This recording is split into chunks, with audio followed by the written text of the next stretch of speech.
Hi gang, welcome to Mike on Monday, the show brought to you by a bloke called Mike on a Monday, all about West Ham United. Let's have a look at what's been happening at West Ham this last week. Let's go this way, go.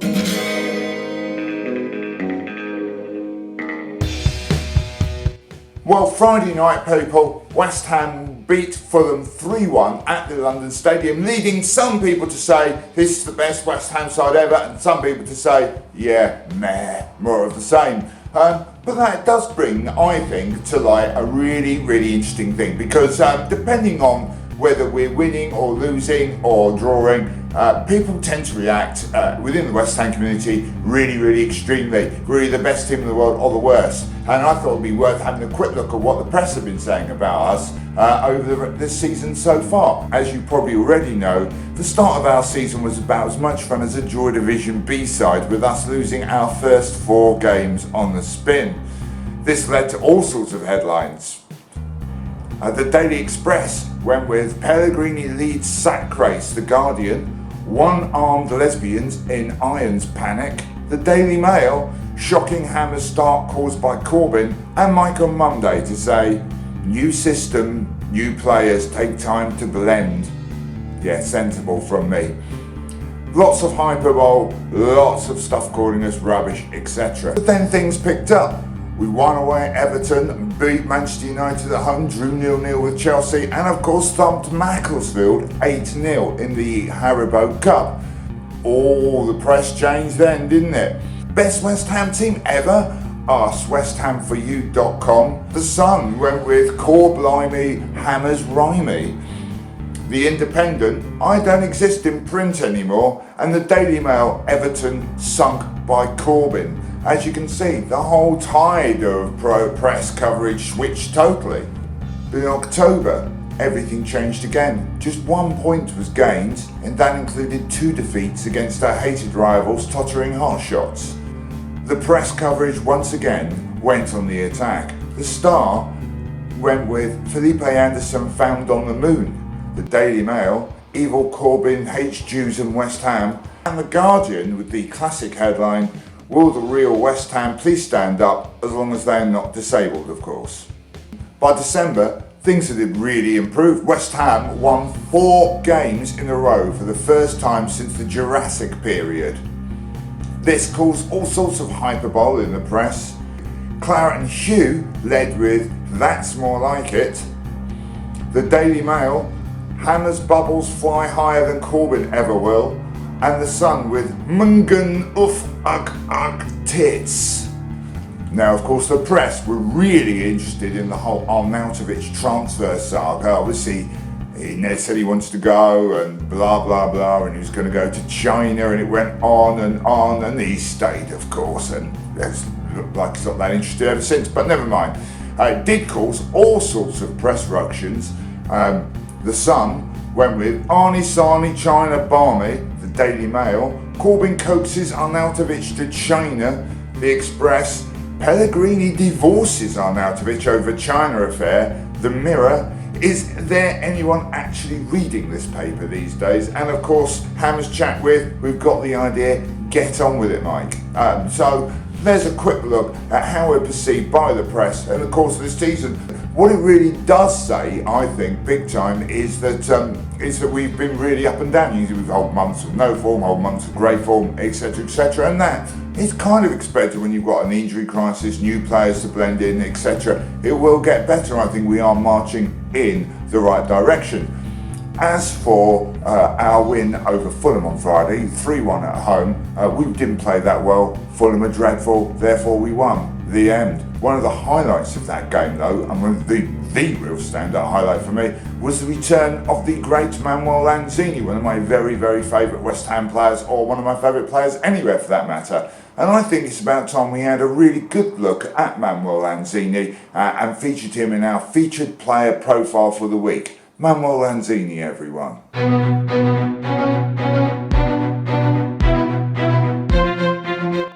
Manuel Lanzini grew up in Buenos Aires in Argentina. The tallest in the notoriously small Lanzini family, Manuel signed for the club he supported as a boy, River Plate, in 2002. In 2009, Lanzini lost his virginity to a particularly supple prostitute called Monica while visiting the town of Dave in Essex. Lanzini made his debut for River Plate in 2010 against Tigre in the legendary El Clasico de Clubs with Stupido Names. In 2011, Lanzini signed for Fluminense because it sounds like a swear word in Spanish. He went initially on loan for a loan fee of £400,000 with a £15 million buyout clause depending on appearances and tattoos, etc. Here at Fluminense, he picked up his nickname, the Little Jewel, or to use the Spanish, Little de Jule. Despite impressing, he went back to River Plate for the 2012 season, where he helped the team to finish second in the weirdly structured Argentinian league that no one understands. In 2014, in a shock move, Lanzini signed as a journalist for Al Jazeera. But when it became clear he knew nothing about politics, he was sent on loan to West Ham in 2015, where he quickly impressed with his impish skills and growing array of tattoos, mostly of himself. The Hammers made the deal permanent in 2016 because even Slaven Bilic knew a good thing when he saw one. The rest, as they say, is history, though that bit I've just done is his story. Manuel Lanzini. Riveting stuff there. I hope it's given you all an insight into the mercurial midfield genius who is Manuel Lanzini. Now, I know what you're thinking, it's all very well us talking about West Ham from a British perspective, but what about overseas? This week we have a special guest for you. His name is David, he's from the town of Assax, which is near Paris in France. And he is a psychedelic Frenchman and a huge West Ham fan. What's your opinion on West Ham's form this season, David? Give us an outline. Bonjour, I'm David from the town of Assax, just outside Paris, here in France. I am a psychedelic Frenchman, and I love the Ham of West. Your West Ham United is the greatest football team. What I like about the Hammers, I like the name, and I like the color of the shirt. And I like your Lanzini and your Anderson and your Diop is a fine Frenchman. And I like everything about West Ham, and I love everything about England. You English are so sexy, where what you have is great cuisine. Your food is fantastic. My friends and I, we are all psychedelic Frenchmen, and we go all the time to the English restaurant to eat the chips, because you have chips, we have fries, you are French, you have chips, and we like to eat the chips, and the peas are mushy, they are yummy, it is the greatest food. Here in France, we do not have food like yours, but we do have Camembert. You see this? Camembert cheese, who is the sponsor for this week's show. Yummy Camembert cheese, all the way from France. After Brexit, you will not be able to get this. So buy now before your Brexit happens and breaks my heart. But you buy the Camembert cheese. It is yummy, all the way from France. When you buy the cheese, you just get it like this, and you eat it like, and this. It's real nice. I really like Camembert cheese. And go back to Mike. Camembert cheese. Yummy. Here it is again. Look. Buy this. Excellent stuff, David. Really insightful there. Now, really, I thought it was 3-1. Was a kind of flattering result against Fulham, but I guess it wasn't in as much as they were terrible, weren't they? They didn't play that well. Let's see what Mike made of it, the tactics centre. Mike, what did you make of our win over Fulham? Mate, I'm really interested to hear.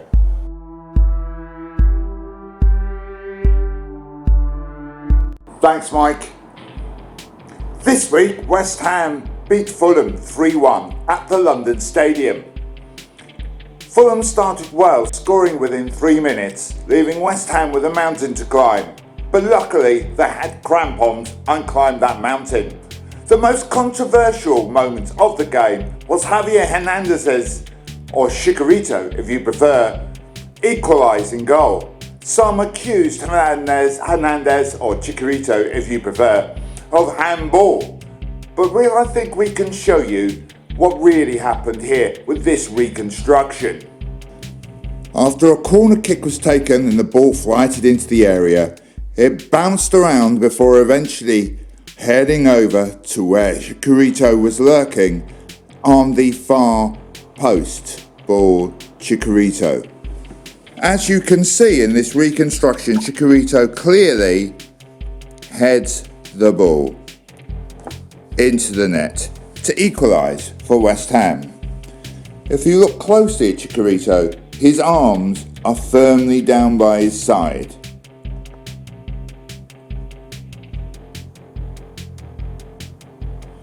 Meaning that goal was fair and square and everyone should stop their bleating. The referee gave the goal anyway, and it's about time something went our way with referees. There you go. Clearly, Hernandez was heading the ball. His arms were down by his side. I hope that's cleared that up for you. Back to Mike at the studio. Mike. Great stuff there from Mike at the Tactics Centre. Now, it's time for my favourite part of the show, which is your questions. And let's have a look at what you've been asking me for this week's show. Don't forget, if you've got a question, you can send me a message via Twitter at WHUMike. Should be on the screen there or there. Or you can just leave comments below and I'll do my best to answer your questions. So let's have a look at what you've got for me this week, shall we?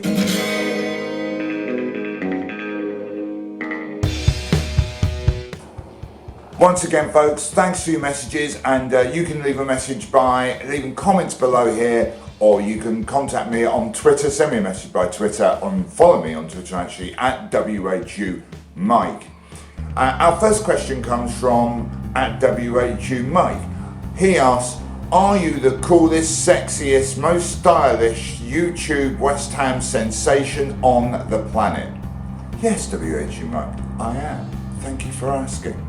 And this question comes from Neil Parker. Neil asks, what in your honest opinion does the future hold for West Ham over the next few years? Well, Neil, good question and a big one that needs answering.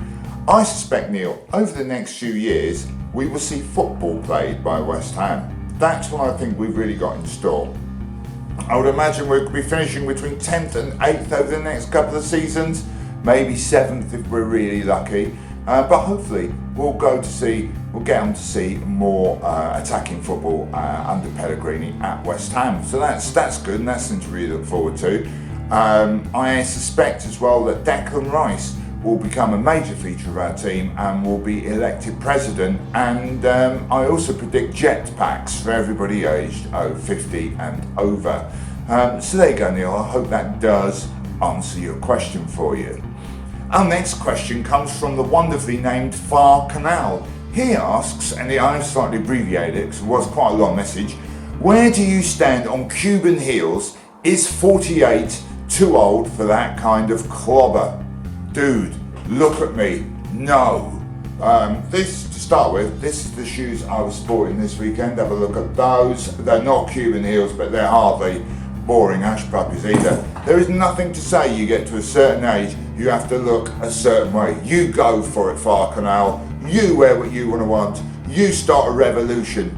Let's get a new government in. Let's wear what we want every day. Just do your thing, Far Canal. I love you. The world loves you. All is peace. Our next question comes from Growing Perspective.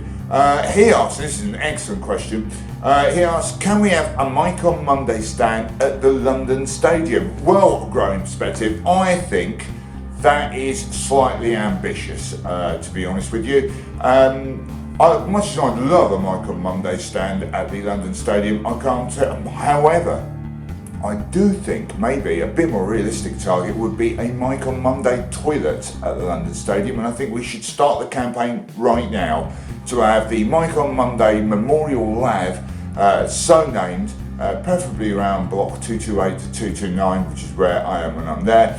Gonzo and all those people are there too. Hi guys. And I think we should be able to urinate in my general direction whenever we want then. Let's start the campaign now. I'll leave it to you guys to get some sort of petition together, and let's go for the Mike on Monday toilet at London Stadium.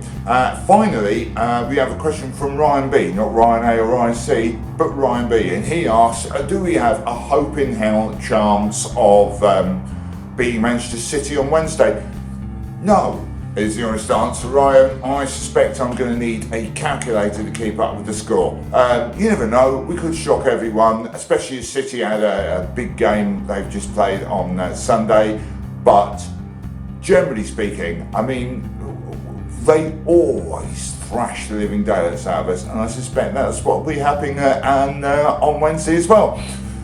That's it for this week. Thanks so much for those questions. Once again, leave a message below, or you can contact me at WHUMike on Twitter, or even on Facebook under my own name, Mike Monero. So do that if you so desire, though I'm not on there as much as I am everywhere else. Anyway, so do get in touch if you want to. If you've enjoyed the show, give it a thumbs up. Remember to subscribe to both Hannah's Chat channels. There's two of them, just to confuse you. Remember to eat Camembert cheese, because they're the show sponsor for this week. But most of all, people, keep going, keep it positive, keep it West Ham. Come on, you Irons. See you next Monday for the next show. Bye now. Mwah.